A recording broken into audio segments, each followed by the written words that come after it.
rating and ranking the Nightmare on Elm Street series, excluding the one I'm wearing on my shirt, Freddy vs. Jason. It's because it's more of a Friday the 13th film, and I haven't seen it in about 8 years. Not 8 years, but you know what I mean. We'll get into the Nightmare on Elm Street film series, and I'll be showing all the films up here on my TV. Let's get into it.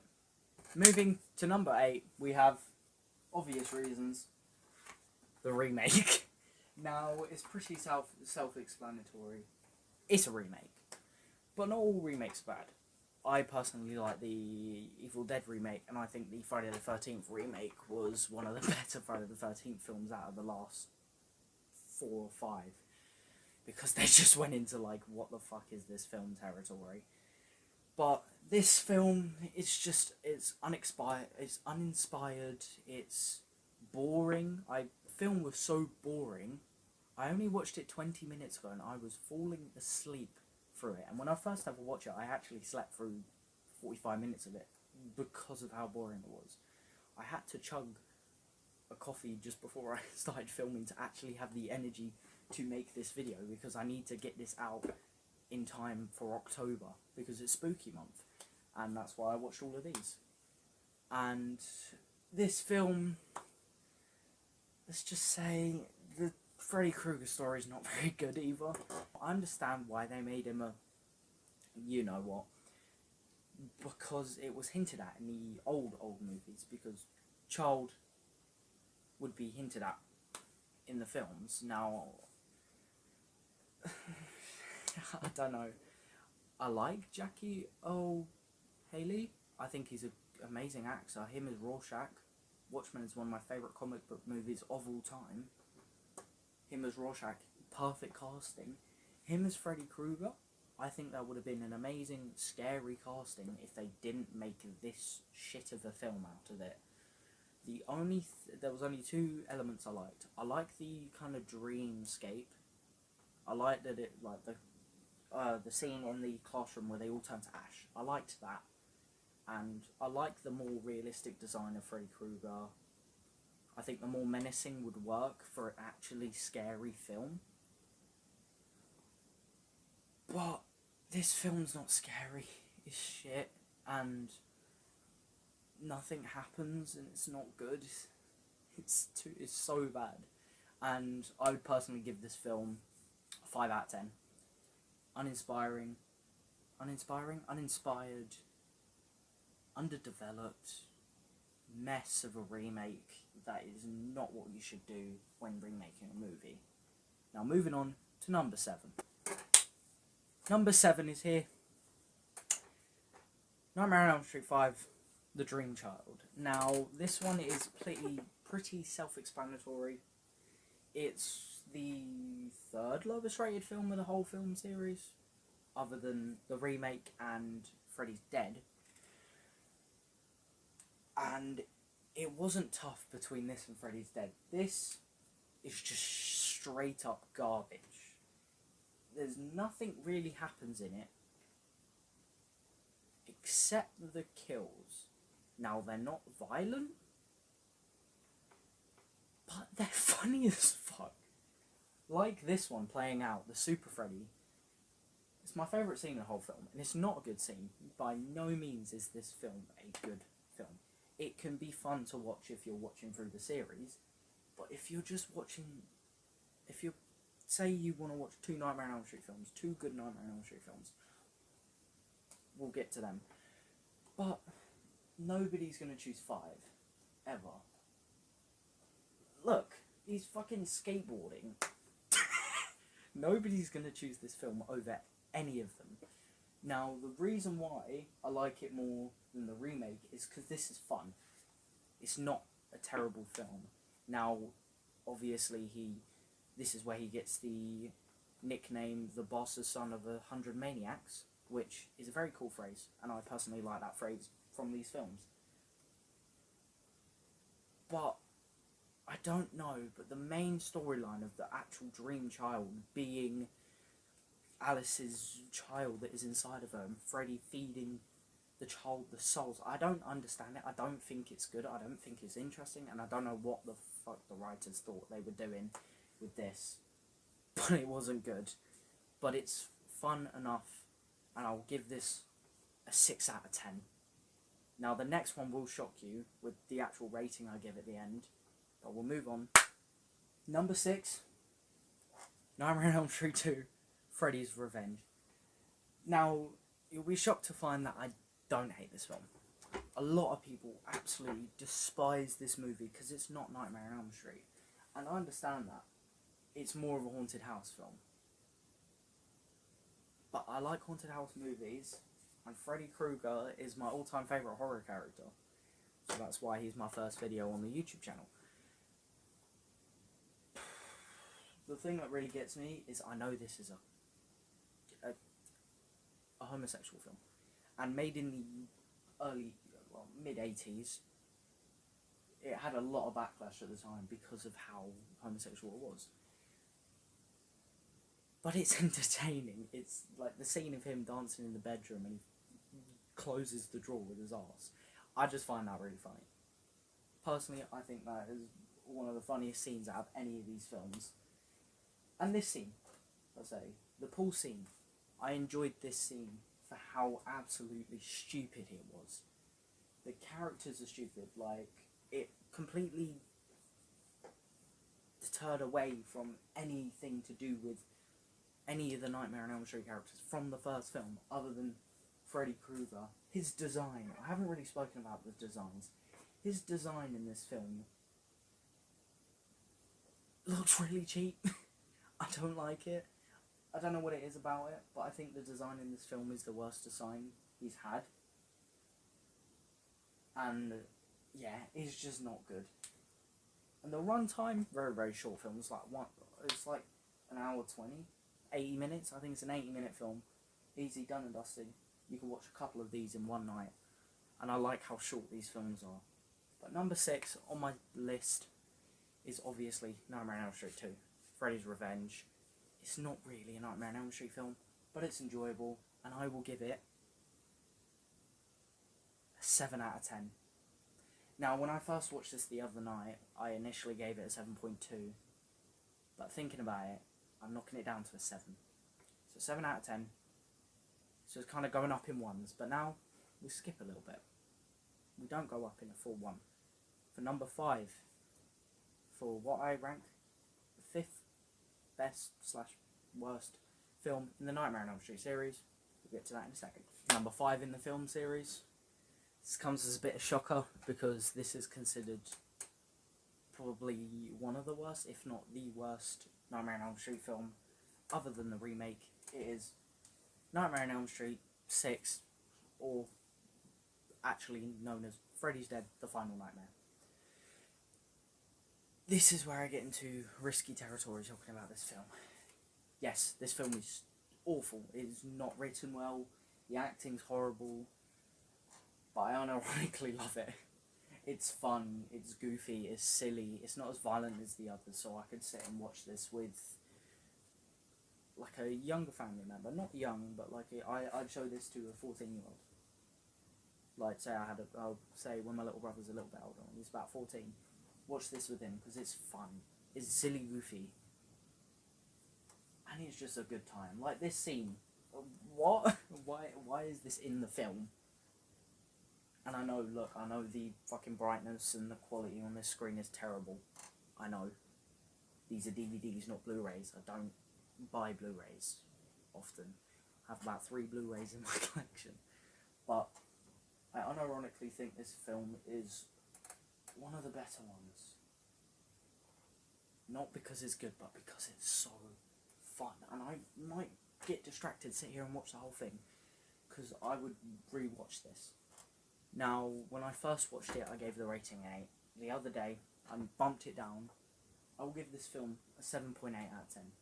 This is my favourite sequence in the whole film, where Freddy's mucking about and playing him in a video game. I don't know why, it's just so fun.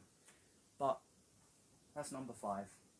Moving on to number 4, and we're getting into good film territory, actually good films territory. Now, number 4 is coincidentally the 4th film in the series, Nightmare on Elm Street, for the Dream Master. Now, this is where I believe this is out of the original ones from the 80s that were actually made in the 80s, this is the last good film in the 80s. Which is the second to last, actually, 80s film there was in this film series. But clearly it's the fourth best, and Dream Masters, personally, close to a worthy follow-up.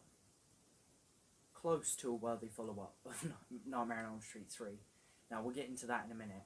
But Nightmare on Elm Street 4, I don't really have much to say about it. The characters are fun. Alice, I think she's an amazing lead in this film. I was sad when they killed off Kristen, yeah, because I love Kristen or Kirsten, and I know they had to recast her, and I think they renamed her. But I think she was still a good character. She still felt like the same person. I can't remember his name, but him. I think he was a fun character. I think Alice was a good character. I've said it before. I think Freddy's interesting in this film. And I know this is a pretty boring scene. It's just whatever's playing on here. I think Daniel is the only character I'm a bit iffy about. I don't know why. I'm just a bit iffy about him. I think he's interesting. He's a good character. He's good to play off Alice, because obviously him and Alice, you know, romantical. He's just not as interesting as the other characters. I think personal favourite character in this is him, because he's pretty cool. It's sad that he dies. Is it in the... I think he dies in this one. But I remember some of it I don't remember. I think overall it's a good film. It's a fun movie. It may not be written the best, it may not be acted the best, but it's a fun enough movie for me to actually give it, this is my rating, 8.2 out of 10. Now, I can't remember if I rated Freddy's Dead, but I gave that 7.8. And that's just because it's pure, what the fuck, fun. Now, 8.2, I give this for the story, the writing, everything, because this is a good film in my eyes. This is what I want to see out of the sequel. If not what I'm going into next, is 100% what I want to see out of the sequel. Speaking of that, moving on to number 3. We're going into amazing film territory. Number 3 is Nightmare on Elm Street 3, Dream Warriors. Now, this is what I call a worthy sequel. This is interesting like the original. It's not as scary, but it's still fun. This is when these films started coming into their own as funny films. Good, like, interesting films, but still funny. And the story in this, the way it portrays the mental health in this, for an 80s film, portraying mental health, it was a pretty big thing. It's a good film, the story's really good. Coming together, the working as the team towards the end. Nancy coming back, that was one thing that got me gassed. Because I didn't know she came back for the third film before I watched these films, originally, not for the second time around. And when she came back, it was so cool to see her with the grey streak in her hair, ever so slightly. It's still there, but it's faded. And her kind of romance with the Doctor. I keep forgetting his name. His name always falls out of my head. And the way Joey, when he gets saved, and to save the rest of them, he finally talks. Such an awesome moment. The mirror sequence, amazing.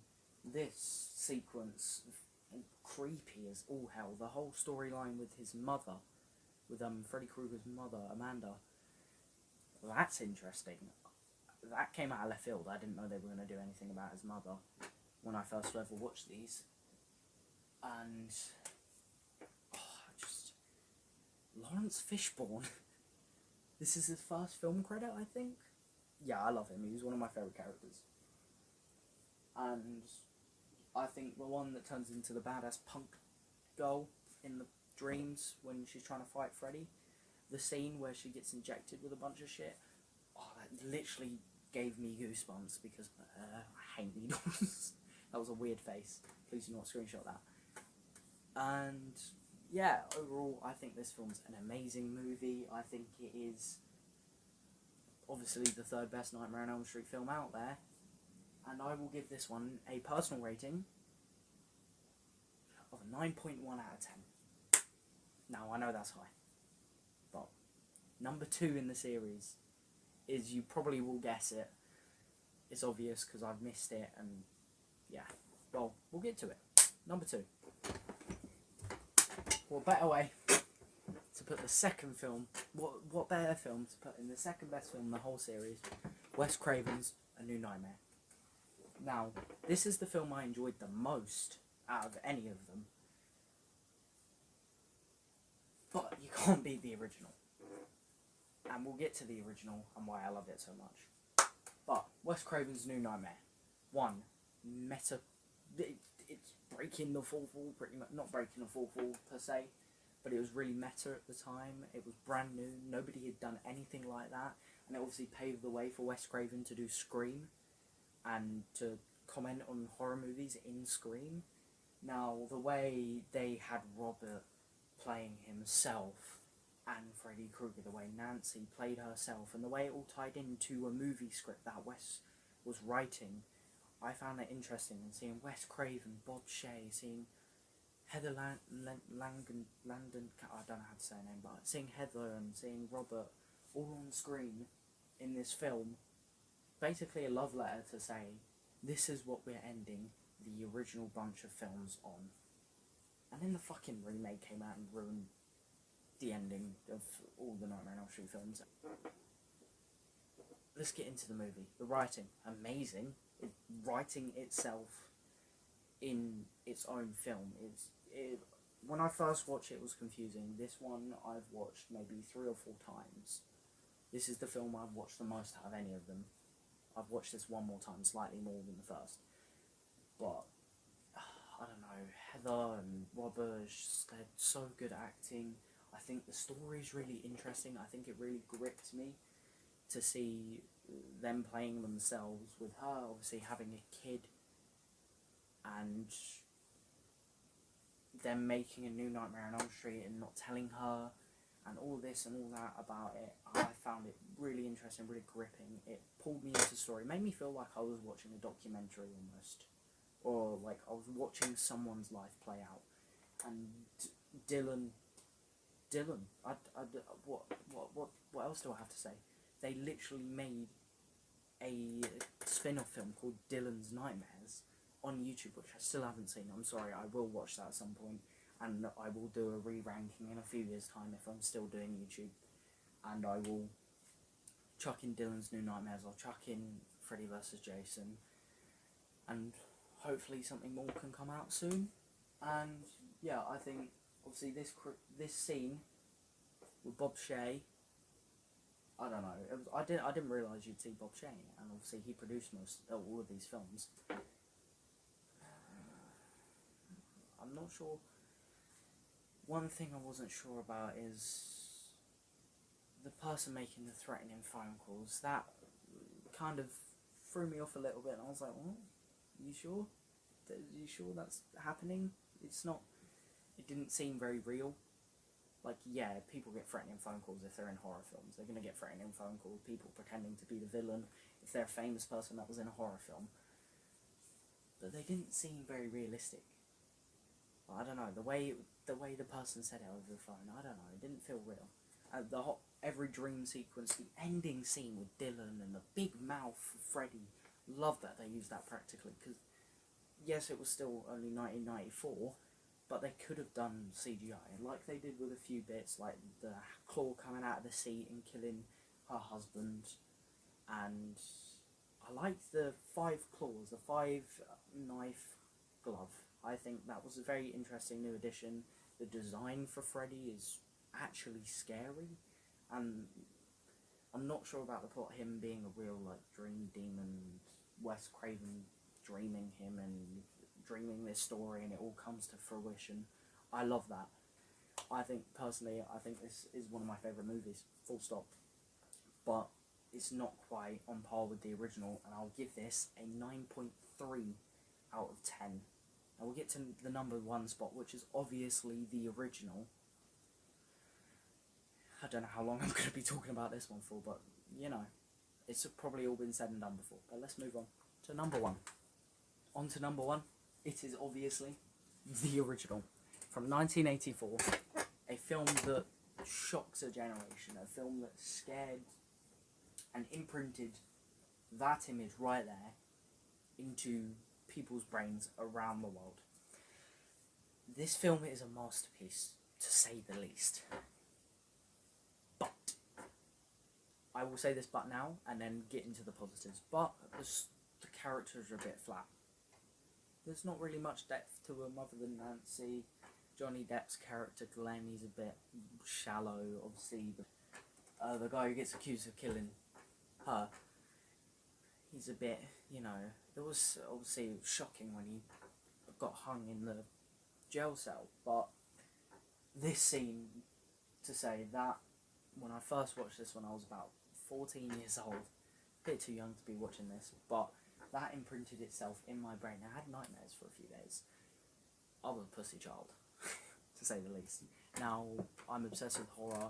I don't know if you can see, but this little corner down here, this is all my horror movies. Obviously, this big thing is all my other movies other than horror.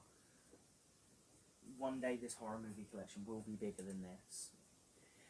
But this film, I don't know what to say that hasn't already been said. The acting, great. This scene, the way they did it, amazing. Him in his tidy white is awesome. This kill was really well done, and the way, obviously, they had to build a whole upside down room for this, and I think that was awesome. I think the acting's amazing. I think Freddy Krueger's terrifying in this.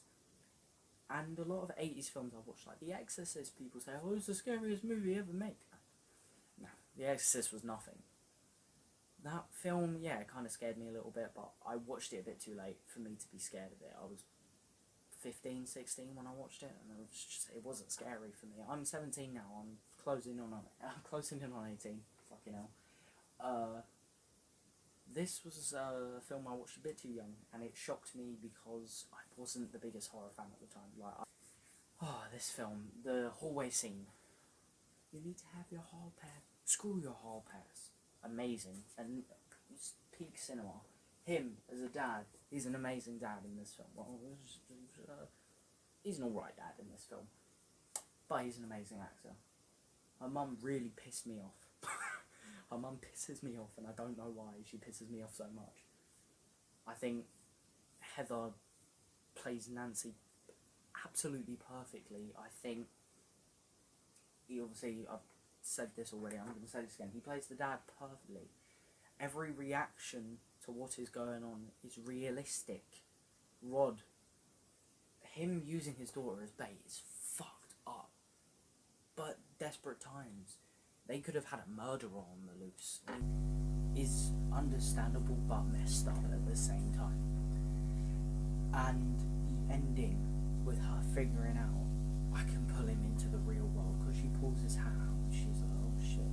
She pulls bits of clothing out and she's like, okay, I know what I'm doing. And they're kind of like, oh, where's he? I thought I pulled him out. And then boom, he's there, and they're fighting. And the fire stunt, oh my god, I love a good fire stunt. I think I'm a massive sucker for fire stunts. And sorry, my chair's really squeaky today. But the ending, so good. Dad goes in, nothing's there. There's footsteps of fire. It's just, and every reaction just makes sense from the parents, from the children. I'll just sum it up by saying this film is an almost perfect movie. The characters needed more depth, and then it will be one of the best films ever made. It already is. It's probably top 20 films, the top 10 films for me of all time. And that's why I've come to the conclusion to give the original Nightmare on Elm Street the #1 spot and a rating of 9.7 out of 10. Now, a lot of you may disagree with some of these, especially with like Freddy's Dead and stuff like that, and maybe some people like the remake. You're fucking idiots. But this is all my personal opinion. Thank you so much for watching this video. I really hope you stuck all the way through, because this took me a long time. This took me a little while to make, and obviously it took me 8 films worth, so it's about 700 minutes, so it's a lot of time to go into this video. And obviously watch these out of my own enjoyment, but some of them I did not want to watch, but for the sake of this video I did. So thank you so much for watching. I'm sorry if I do go off track quite often, so you might see a bunch of cuts in this from me just going off track talking about some random horror film that came out 8 years ago. But anyway, I love you guys so much. Thank you for watching. Please like, please subscribe, and I'll be doing Friday the 13th video. Rating and ranking now. See you in the next one. Bye.